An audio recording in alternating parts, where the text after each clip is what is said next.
በስመ አብ ወወልድ ወመንፈስ ቅዱስ አሐዱ አምላክ አሜን።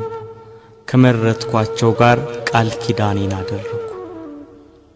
የማይሰለች ተጋዳይ የክብር ኮከብ የገዳም መብራት ስም አጠራሩ እርግናው የተመሰገነ ብፁዕ ቅዱስ ደግ አባት አቡነ ገብረ መንፈስ ቅዱስ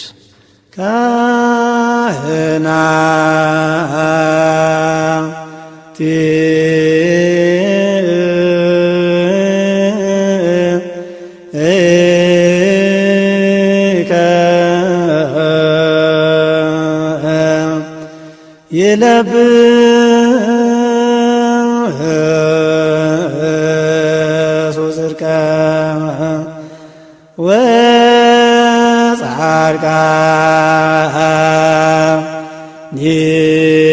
ወጻድቃኒከ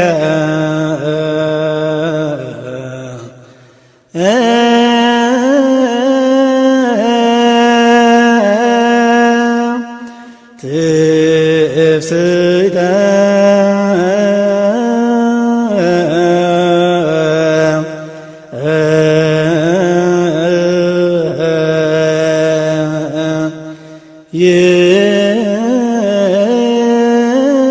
ይትፌስም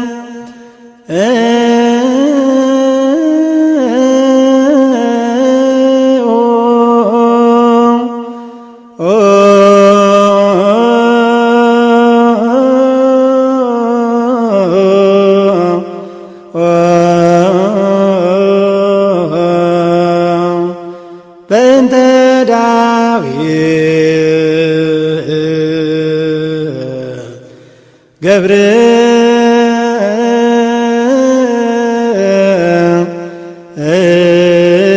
ገብርከ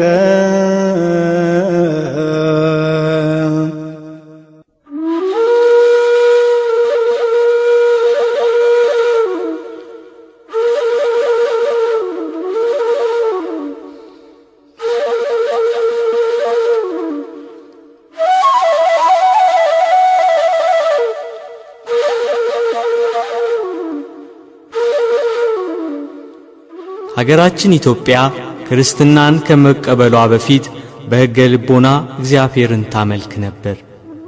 ከሕገ ልቦና በኋላ ሕገ ኦሪትን በኦሪት ሥርዓት መሠረት ትፈጽም ነበር።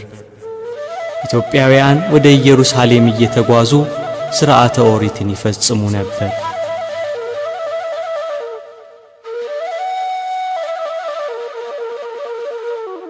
በ39 ዓመተ ምህረት በኦሪት እምነት መሠረት ለስግደት ወደ ኢየሩሳሌም የተጓዘው ኢትዮጵያዊው የንግሥት እንዳኬ ጃንደረባ ወይንም በጅሮንድ ኢየሩሳሌም ደርሶ ሲመለስ ጋዛ አካባቢ የጌታችን የኢየሱስ ክርስቶስ ሐዋርያ ፊልጶስ አስተምሮ አጠመቀው። ኢትዮጵያውያን በዚያ ጃንደረባ ምክንያት ከሕገ ኦሪት ወደ ሕገ ወንጌል መንገድን ጀመሩ። ወንጌል በቤተ መንግሥትና በአካባቢው ተደመጠ።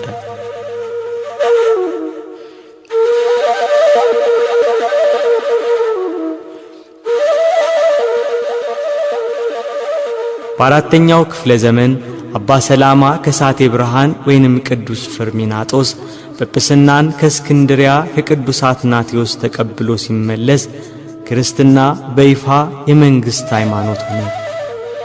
ወንጌል በየሀገሩ ተሰበከ።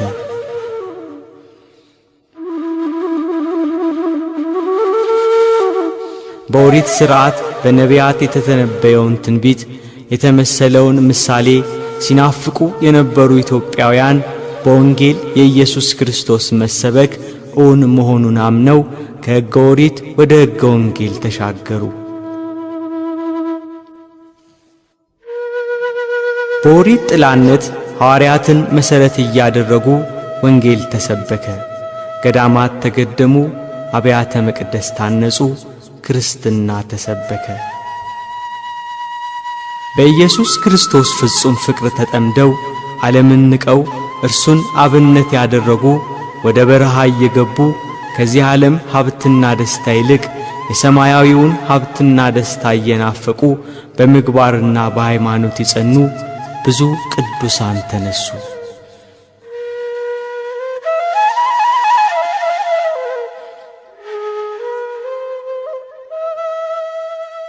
ሐዋርያት በዕጣ ተከፋፍለው ከሀገር ሀገር እየዞሩ ወንጌልን እንዳስተማሩ የሐዋርያትን ፈለግ የተከተሉ ቅዱሳን አባቶች ተራራ እየወጡ ቁልቁለቱን እየወረዱ በዱር በገደል እየተጓዙ ባህር ሐይቁን እየተሻገሩ ከሀገር ሀገር የምስራቹን ወንጌል የክርስትናን ሕይወት ሰበኩ።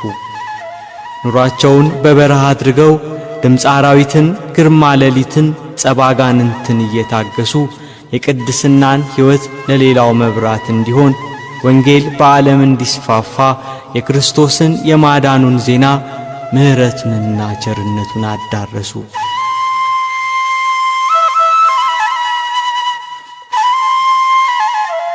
የቅዱሳን ሀገር የክርስትና መዲና ሀገረ እግዚአብሔር የሆነች ኢትዮጵያ ቅዱሳንን ከማክበር በተጨማሪ ቅዱሳን የሚወለዱባት፣ ጻድቃን የሚጠጉባት ሀገር ናት።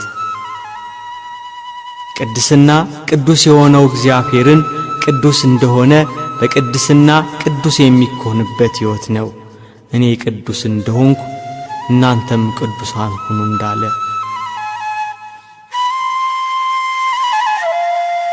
ቅድስና የምታልፈውን ዓለም ንቆ የማያልፈውን ዘላለማዊ ሕይወት መናፈቅ ነው። ቅድስና ራስን ለእግዚአብሔር ነጥሎ ማውጣት መለየት ነው። ዓለም በሞቷ ከምትገዛው ከካራን መውጣት ወተትና ማር የምታፈልቀውን የእግዚአብሔርን መንግሥት ከነዓንን መናፈቅ ነው። ቅድስና ነገደ ብንያም ነው። እናቱ አቅሌስያ ትባላለች። ስምዖንና አቅሌስያ ለ30 ዓመታት ያህል መሃን ሆነው ልጅ ሳይኖራቸው ኖሩ። ዘወትር ወደ ቤተ ክርስቲያን እየገቡ የአብ የወልድ የመንፈስ ቅዱስ ስዕል ካለበት ፊት ለፊት እየቆሙ ጌታ ሆይ አንተን ደስ የሚያሰኝ ፈቃድህን የሚፈጽም ንጽሕናን የሚወድ ልጅ ስጠን ብለው ይጸልዩ ነበር። ከዕለታት በአንድ ቀን አቅሌስያ ይህንን ጸሎት በቤተ መቅደስ ቆማ ስትጸልይ ከስዕሉ እንዲህ የሚል ቃል ሰማች።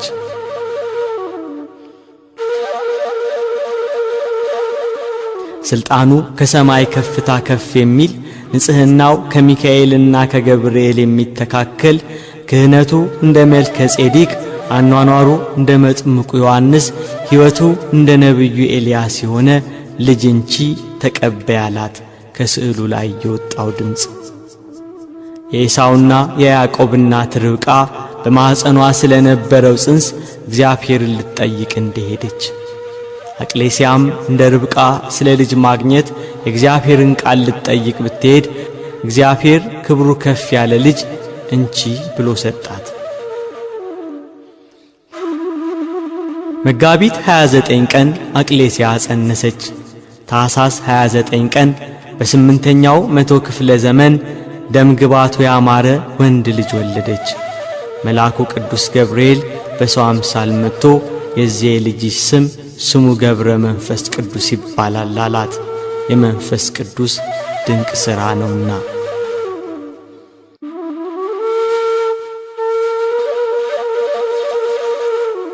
ስለ ጻድቁ ኖኅ መወለድ በሄኖክ መጽሐፍ እንደተነገረ ከአዋላጅቱ እጅ ተነስቶ ቅዱስ ቅዱስ ቅዱስ እግዚአብሔር አሸናፊ እያለ እንዳመሰገነ አባታችን ገብረ መንፈስ ቅዱስም ዕለቱን ተነስቶ ለአብ ለወልድ ለመንፈስ ቅዱስ ምስጋና ይገባል እያለ ሰገደ።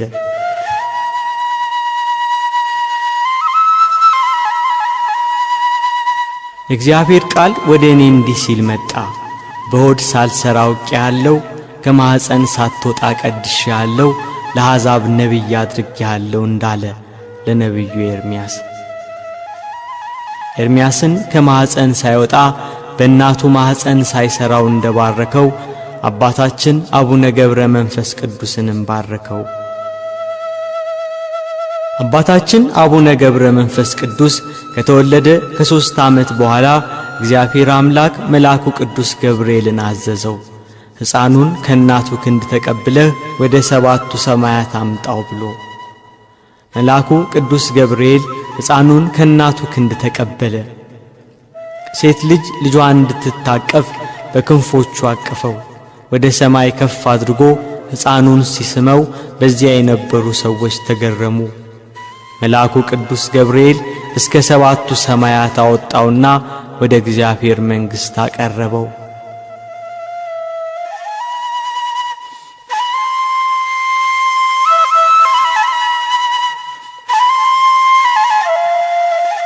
እግዚአብሔር ሕፃኑን ገብረ መንፈስ ቅዱስን ባረከው። ወደ እናቴ ወደ ማርያም ውሰደውና እርሷም ትባርከው አለው። ዳግመኛ አዳም፣ ሴትና ሄኖስ፣ ያሬድና ማቱሳላ፣ ላሜህና ኖህ ወዳሉበት ውሰደው፣ እነርሱም ይባርኩት። አብርሃምና ይስሐቅ፣ ያዕቆብም ወዳሉበት፣ ነቢያት፣ ሐዋርያት ወዳሉበት ውሰደውና ይባርኩት። ሰማዕታትና ደናግላን፣ ሄሮድስ ያስፈጃቸው ሕፃናት ወዳሉበት ውሰደውና ይባርኩት አለው።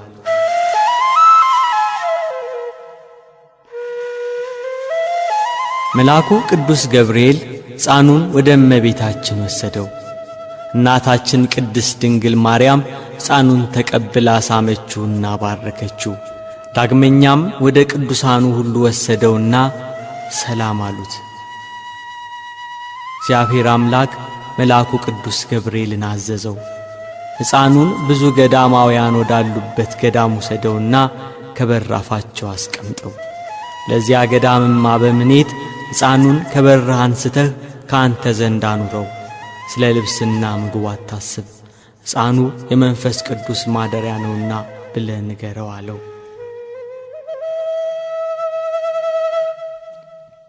ከዚያ በኋላ መልአኩ ቅዱስ ገብርኤል አባ ዘመደ ብርሃን ወዳለበት ገዳም አወረደው፣ ከመግቢያው በር ላይ አስቀመጠው።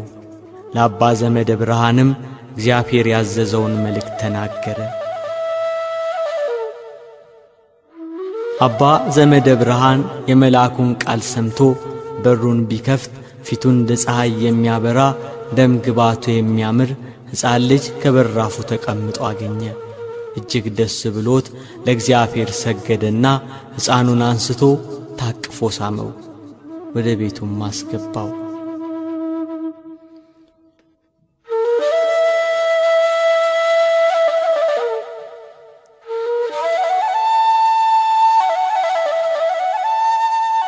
አባ ዘመደ ብርሃን ሕፃኑን ገብረ መንፈስ ቅዱስን በፍቅርና በሥርዓት አሳደገው።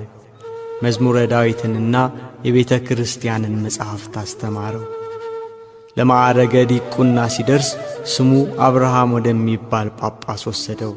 ጳጳሱ አብርሃም ባረከውና ማዕረገ ዲቁና ሾመው። እንደ ቀዳሜ ሰማዕት ቅዱስ እስጢፋኖስ አባታችን ገብረ መንፈስ ቅዱስ ጸጋና ሞገስ የተሞላ ሆነ።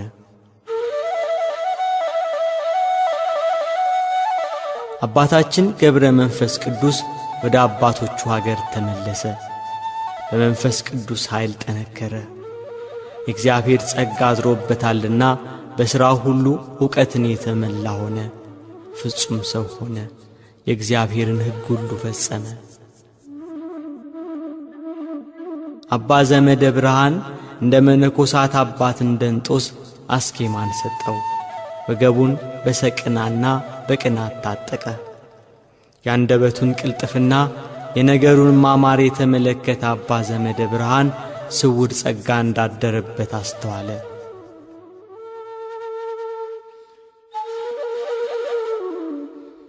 ከዘመናት በኋላ አባታችን ገብረ መንፈስ ቅዱስ ቀሰሰ። በጾምና በጸሎት ተወሰነ። ሰማያዊውን ሕይወት እየናፈቀ ከሰው ተለይቶ በገዳም ብቻውን ኖረ። ምድራዊውን ሀብት ንቋልና እንደ ሐዋርያት የታምራትና የፈውስ ሀብት ተሰጠው።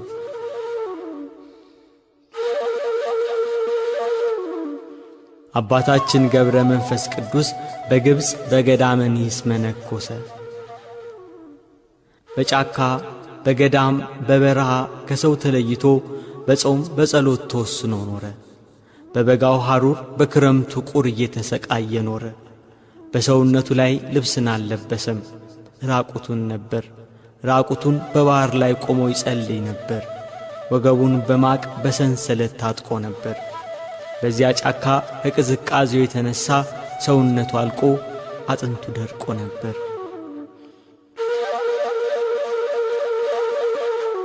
ሰውነቱን በእግዚአብሔር ፊት ራቁትሽን ትቆሚያለሽ፣ እወቂ፣ ጽኚ፣ በርቺ፣ ጨክኝ እያለ ይገሥጻት ነበር። በጾም በጸሎትና በስግደት በብዙ ትጋት ቀንም ሌሊትም ጽሙድ ሆኖ ያለ ረፍት ብዙ ጸሎትን ይጸልይ፣ ስግደትንም ያበዛ ነበር።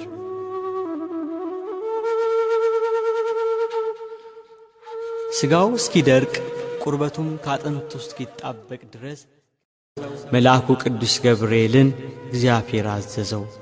ሲመለስ ከራሱ እስከ ጽሕሙ እስከ እግሩም ድረስ ጠጉር በቀለለት። ጠጉሩም 1 ክንድ ከስንዝር ይሆን ነበር። ልብስ አልፈለገም። እግዚአብሔር በመላ አካሉ ጠጉር አበቀለለት።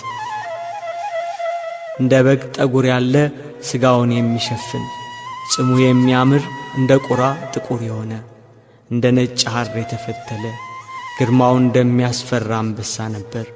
ቁመቱ እንደ ዘንባባ ነው።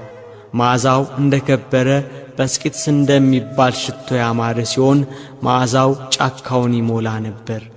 በጽሕሙ የተከበበ ፊቱም እንደ እግዚአብሔር መልአክ ነበር።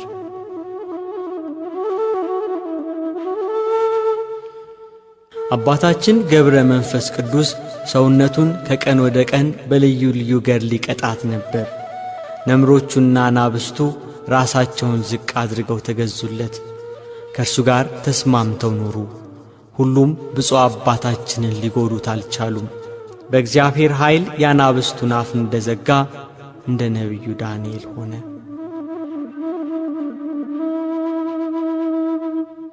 አራዊቱ ወዳሉበት ይዞራል። በእሱ ላይ ክፉ ሊያደርጉበት ቢፈልጉም የእግዚአብሔር ሥልጣን ግን ይከለክላቸው ነበር። አራዊቱ ከእግሩ በታች ይተኙ ነበር። አባታችን አቡነ ገብረ መንፈስ ቅዱስ በሚሄድበትም ጊዜ ይለማመጡታል። ለጌታው እንደሚታዘዝ አገልጋይ፣ ለመምህሩ እንደሚተጋ ደቀ መዝሙር እግሮቹን ይልሳሉ። የረገጠውን አፈር ይመገባሉ። ለጸሎት ሲቆም አራዊቱም አብረው ይቆማሉ። ሲመጣ ሲያዩት ሮጠው ሄደው ተንበርክከው ይቀበሉታል። አባታችን ገብረ መንፈስ ቅዱስ እናቱም አባቱም የሥጋ ዘመዶቹም አላወቁትም። በመዓልትና በሌሊት ያለ ረፍት ለእግዚአብሔር ምስጋናን ያቀርባል። እንደ መላእክት በአክናፈ ነፋስ ይፋጠናል። እንደ መላእክት በሰረገላ ነፋስ ይሄዳል። አባታችን ገብረ መንፈስ ቅዱስ በንጽሕናና በቅድስና ያለማቋረጥ በማመስገኑ እግዚአብሔር ከፍ አደረገውና ኑሮውን ከመላእክት ጋር አደረገለት። አባታችን ገብረ መንፈስ ቅዱስ በመዓልትና በሌሊት አያንቀላፋም ነበር። ቅዱስ ዳዊት ለዓይኖቼ እንቅልፍ ለቅንድቦቼ ሽልብታን አልሰጣቸውም ያለውን አስቦ ቀን ከሌሊት በጾምና በጸሎት ተወሰነ። ሳርም ሆነ ቅጠልም አልለበሰም። ለሥጋው ምንም ምክንያት አላቀረበም። ራቁቱን ኖረ፣ ኀፍረትንም ናቃት። ክርስቶስን ይከተለው ዘንድ መስቀሉን ተሸከመ። አባታችን ገብረ መንፈስ ቅዱስ እግዚአብሔርን መፍራት በሃይማኖት ገንዘብ አደረገ። ከዓለም ተድላ ደስታ ተለየ። የሐዋርያትን ድህነት አሰበ። በከረጢታቸው ገንዘብ ያልቋጠሩትን፣ ለመንገድ ስንቅ ያላሰናዱትን፣ ለዓለም ያልጎመጁትን እነርሱን መሰለ። በፍቅራቸው ጸና፣ ፍለጋቸውን ተከተለ። ሥራቸውን ጠበቀ፣ ሀገራቸውን ናፈቀ። በእውነተኛ ሃይማኖት እንደነርሱ ሊያርፍ ወደደ።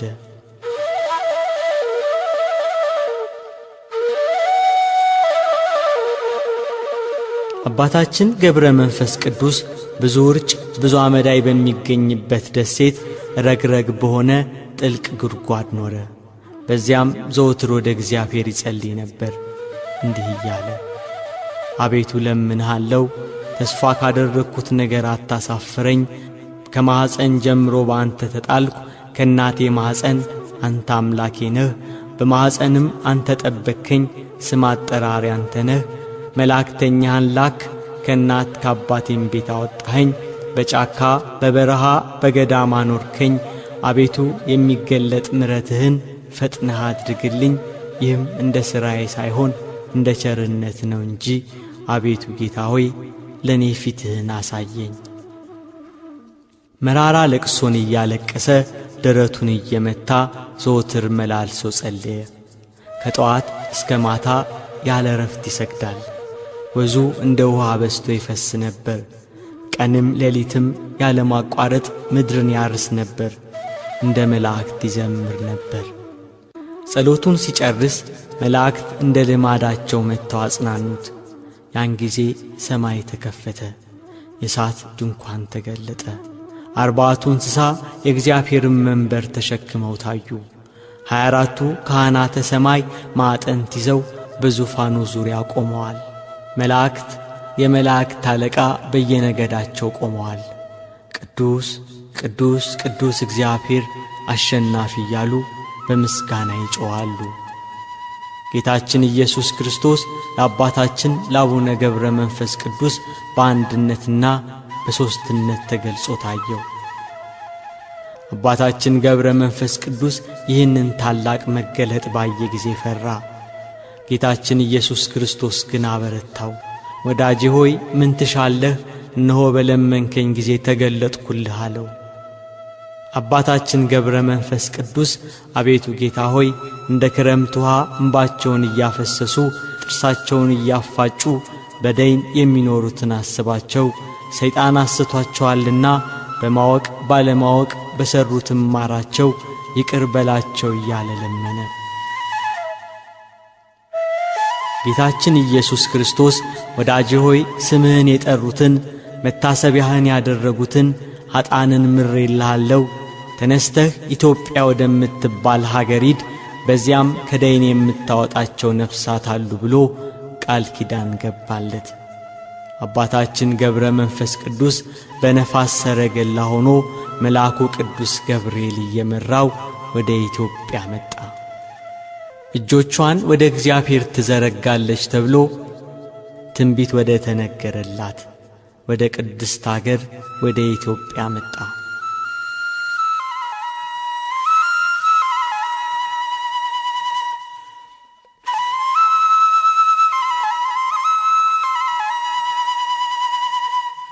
ዓለም በጨለማ በባዕድ አምልኮ በነበረ ጊዜ በሕገ ኦሪት የኖረች ሥርዓተ ኦሪትን ስትፈጽም የነበረ ከኢየሩሳሌም ቀጥሎ ስሟ ወደሚነሣ ወደ ሀገረ እግዚአብሔር ወደ ኢትዮጵያ መጣ።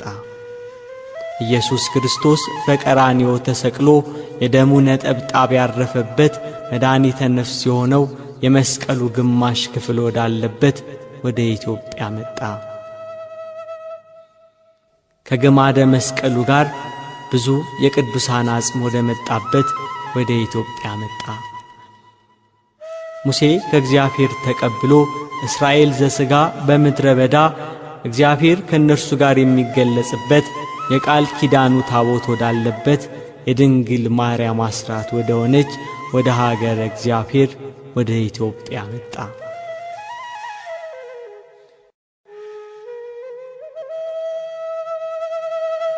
በግብፅ በኩል አድርጎ አክሱም ጽዮን ደረሰ። አክሱም የቅዱሳን ነገሥታት አገር፣ የቃል ኪዳኑ ማረፊያ ምድር።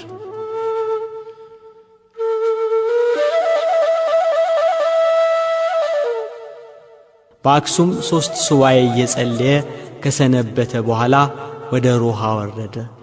በላስታ ላሊበላ በሮሃ ከተማ ቅዱስ ላሊበላ ንጉሥ ሆኖ ነግሶ የነበረበት ዘመን ነበር። ከአባታችን ጋር ላስታ ላይ ተገናኙ።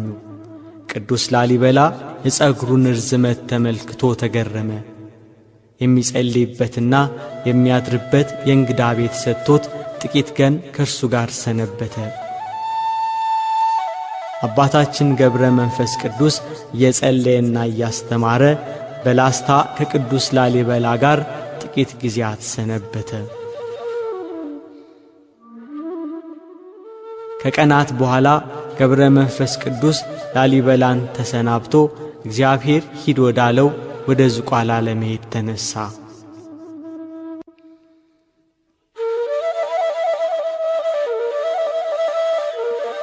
ንጉሡ ላሊበላ አባታችንን አስፈቅዶ አብሮት ወደ ዝቋላ ተጓዘ። ዝቋላ ሊደርሱ ጥቂት ቀራቸው። ናዝሬት አጠገብ አሁን ቆፍቱ ላሊበላ ከሚባለው ቦታ ደረሱ። በዚያ አደሩ። ሌሊት በዚያ ቦታ ላይ ወደፊት ቤተ ክርስቲያን እንደሚሰራ በራእይ ለአባታችን ታየው።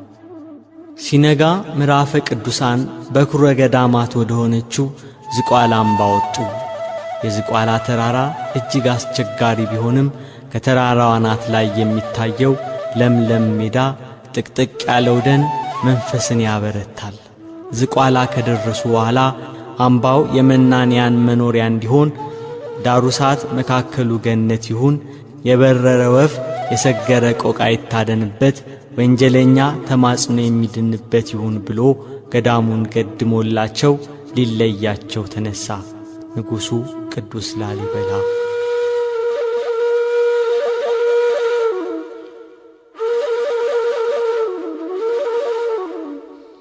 አባታችን ገብረ መንፈስ ቅዱስ ላሊበላን ሲያሰናብት ስትመለስ በመንገድ ላይ ሮሃ እንደ ሠራኸው የቋጥኝ ፍልፍል አብያተ ክርስቲያንን ሰርተህ ስሟን አዳዲ ማርያም ብለህ ሰይማት፣ ታቦተ ማርያምን አስገብተህ ወደ ሮሃ ወደ ቤተ መንግሥትህ ተመለስ፣ ጊዜ ሞትህ ቀርቧል ብሎ ቡራኬ ሰጥቶ አሰናበተው። ቅዱስ ላሊበላ አባታችን እንዳዘዘው ሲመለስ የአዳዲ ማርያምን ቤተ ክርስቲያን ሰርቶ ታቦተ ማርያምን አስገብቶ ወደ ቤተ መንግሥቱ ተመለሰ። ብዙም ሳይቆይ ንጉሥ ቅዱስ ላሊበላ አረፈና በቤተ ጎለጎታ ተቀበረ።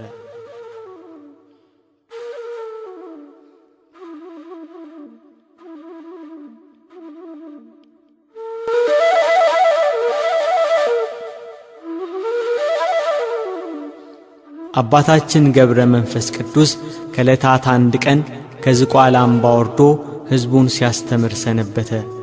ወደ በዓቱ ለመመለስ የዝቋላን ተራራ ሊወጣ ወንበር ማርያም ደረሰ። ወንበር ማርያም ከዝቋላ አምባ ስር ከተራራው ግርጌ ትገኛለች። ወንበር ማርያም ጋር ከዛፉ ስር 3 አረጋውያን ሰዎች ተቀምጠው አየ። አረጋውያኑ የመንገድ ዝለት ያደከማቸው ይመስላሉ። አንዳንድ ምዕራፍ እያዘለ ወደ ተራራው ጫፍ እንዲያወጣቸው ጠየቁት። አባታችን ገብረ መንፈስ ቅዱስ በተራ አንደኛውን በጀርባው አዝሎ ጥቂት እንደ ተጓዘ አንተ የማትበላ የማትጠጣ ሰው ሆይ ደክሞሃልና ከዚያ አስቀምጠኝ አለው። ከዚያ አሳርፎት የቀሩትን 2ቱን በየተራ መጣቸው። የሰውነታቸው መዓዛ ልብን ይሰልባል። የመልካቸው ደም ግባት ተመሳሳይነት አይገኝለትም ነበር። በዚህ የተገረመ አባታችን ከወዴት መጣችሁ ብሎ ጠየቃቸው። ደም ግባታቸው የመዓዛቸው ሽታ አካባቢውን አውዶታልና። በሦስትነትና በአንድነት ታዩት። አሁን ሥላሴ እንደተገለጹለት ገባው።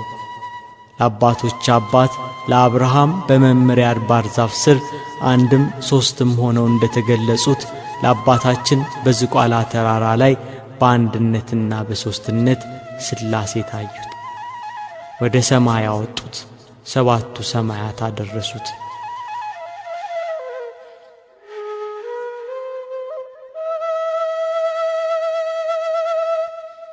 አባታችን ገብረ መንፈስ ቅዱስ ከዝቋላ ወርዶ ምድረ ከብድ ተመለሰ።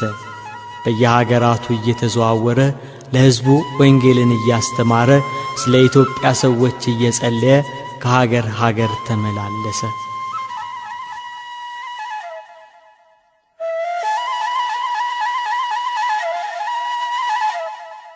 አባታችን ገብረ መንፈስ ቅዱስ 300 ዓመት ሆኖት ነበር።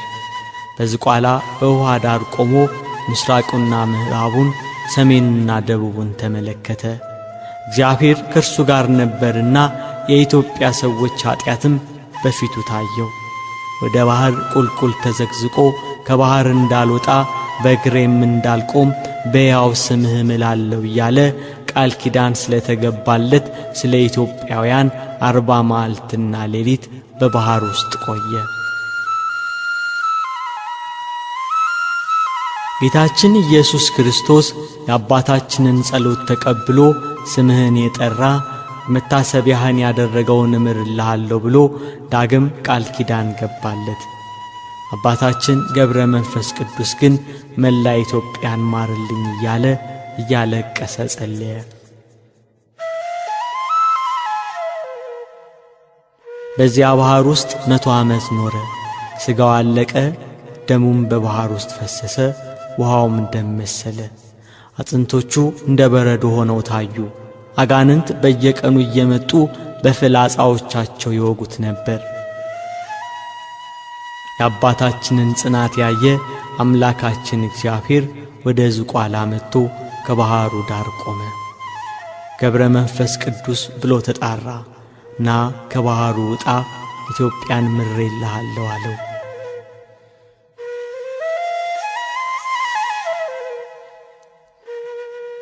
በእግዚአብሔር ቸርነት አጥንቱ ተበሳስቶ ሥጋው አልቆ ከባሕሩ ወጣ። ኢየሱስ ክርስቶስ ሁለንተናው እንዳሰሰውና እንደ ቀድሞ ደህና ሆነ። ከዚያ ወደ ምድረ ከብድ ላከው።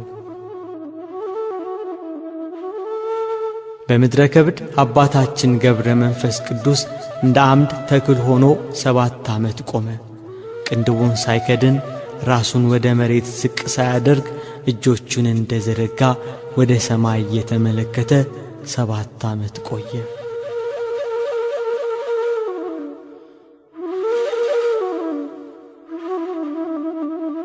ሰይጣን የአባታችንን ጽናት ሲመለከት በቅናት ተነስቶ በቁራ ተመስሎ ዐይኖቹን አነቆረና ሳወረው።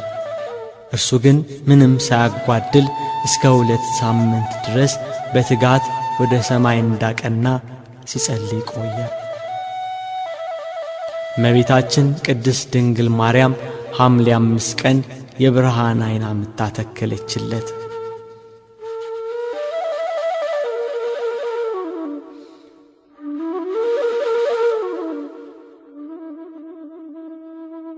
ለሰው ልጆች ሁሉ ምሕረትን ትለምናለህ፣ ተጋድሎህ ይበረታልና ተነስ ወደ ዝቋላ ሂድ አሉት መላእክት። አባታችን ገብረ መንፈስ ቅዱስ ወደ ዝቋላ ተመለሰ።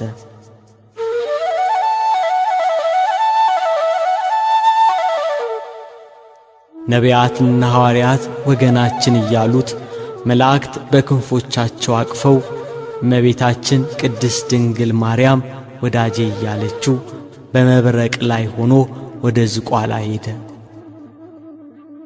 ዝቋላ ላይ የአባታችንን ጽድቅ በጎ ሥራውን የሚያደናቅፍበት የአጋንንት ሰራዊት አባታ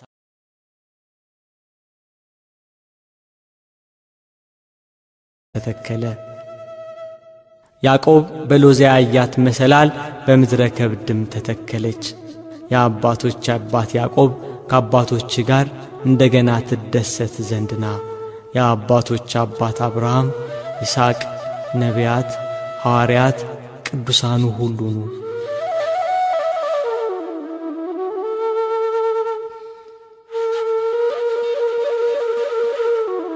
መሰላሉ የአባታችን የአቡነ ገብረ መንፈስ ቅዱስ የሰውነቱ ንጽሕና ነው። በዚያ መሰላል ላይ ጸሎቱ ወደ ሰማይ ይወጣል፣ ወደ እግዚአብሔር ዙፋን ፊት ይቀርባል። ዳግመኛ በዚያ መሰላል ለጸሎቱ መልስ ይወርዳል። መላእክት ጸሎቱን ያሳርጋሉ።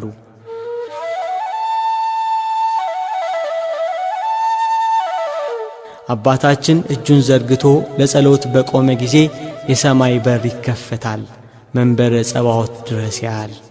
ርዕሰ አበው ነውና አባታችን ገብረ መንፈስ ቅዱስ በተራራና በዋሻ የሚገኙትን መነኮሳትን እየሄደ ይጎበኛቸዋል።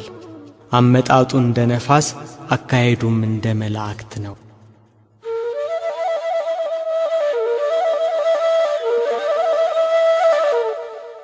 አባታችን ከዚህ ዓለም የሚለይበት ሰዓት ደረሰ። በዚህ ጊዜ ወደ ብሔረ ሕያዋን ሄዶ እግዚአብሔር የመረጣቸውን ጎብኝቶ ተመለሰ። ጌታችን ኢየሱስ ክርስቶስ ከአባታችን ከገብረ መንፈስ ቅዱስ ጋር ቃል ኪዳን አደረገ። ከመረጥኳቸው ጋር ቃል ኪዳኔን አደረግኩ እንዳለ መታሰቢያህን ያደረገውን ስምህን የጠራውን በጸሎቴ የታመነውን እምርልሃለሁ። ለጾም አዳሪዎች ምጽዋትን የሚሰጥ የተራበውን የሚያበላ የተጠማውን የሚያጠጣ ከአንተ ጋር በሰማያት አኖረዋለሁ አለው። አባታችን ገብረ መንፈስ ቅዱስ ቃል ኪዳን የተቀበለበት ቀን ጥቅምት 5 ቀን ነው።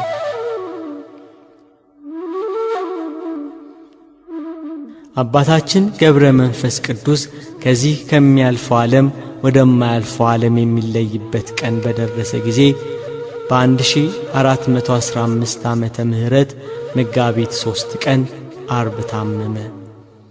ለሞት የሚያበቃ ጽኑ ሕመም አገኘው። በቀዳሚ ሰንበት እያላበው በሕመም እንደተያዘ በጻማ በድካም እንደ ልማድም ለፍጥረት ሁሉ ወደ አምላኩ እየማለደ እየጸለየ ዋለ። ቅዳሜ ሲመሻሽ ሰውነቱ ደከመ፣ መናገር ተሳነው። ከታመመበት ቀን ጀምሮ እስከሚሞትበት ቀን ድረስ በትዕምርተ መስቀል አምሳል ማማተቡን አላቋረጠም። የሕመሙን ወሬ ሰምተው በረከት ለመቀበል የተሰበሰቡ አባቶች በላዩ ያረፈውን የእግዚአብሔርን ጸጋ፣ ከፊቱ የሚወጣውን ብርሃን፣ ቀይ መልኩን፣ ረጅም የራስ ጠጉሩን፣ እንደ ነጭ ሐር የሚሆን ጺሙን አይተው ተደነቁ።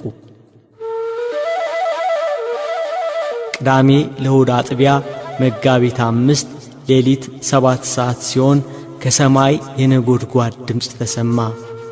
ጌታችን መድኃኒታችን ኢየሱስ ክርስቶስ ወደ አባታችን መጣ። በጌታ መውረድ ምድር ራደች፣ ተራሮች ኮረብቶች ተናወጡ፣ ብርቱ ጩኸት ሆነ። ከዚህ በኋላ ጌታችን ኢየሱስ ክርስቶስ ወዳጄ ሰላም ላንተ ይሁን እያለ ፊት ለፊት አናገረው።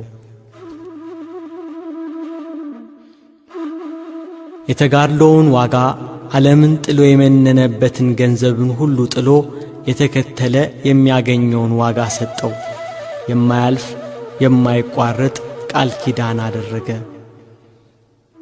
የጻድቃን መታሰቢያ ለዘላለም ይኖራል ተብሏልና ለዘላለም ስሙን እየጠሩ ምልጃውን የሚጠባበቁ የአባታችንን ጸሎት በእምነት የተቀበሉ ሁሉ ቃል ኪዳኑ እንዲደርሳቸው በምድር ከመረጠው ምድራዊ መልአክ ርዕሰ አበው ከሆነ ከአባታችን ጋር ቃል ኪዳንን አደረገ።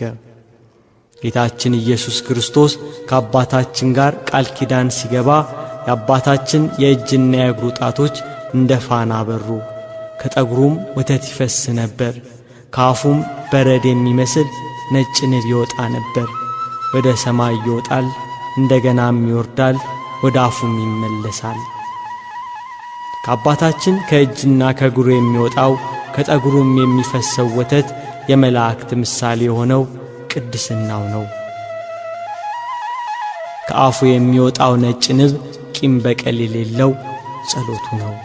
የአባታችን ነፍሱ ከሥጋው ተለየች። ጌታችንም ተቀብሎ ሳማት፣ ደስታን ሞላት።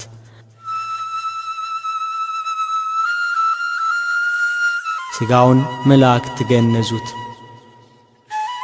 ሥርዓቱ ሁሉ ከተፈጸመ በኋላ መላእክት ሊቀብሩ ወሰዱት፣ በኢየሩሳሌም ቀበሩት።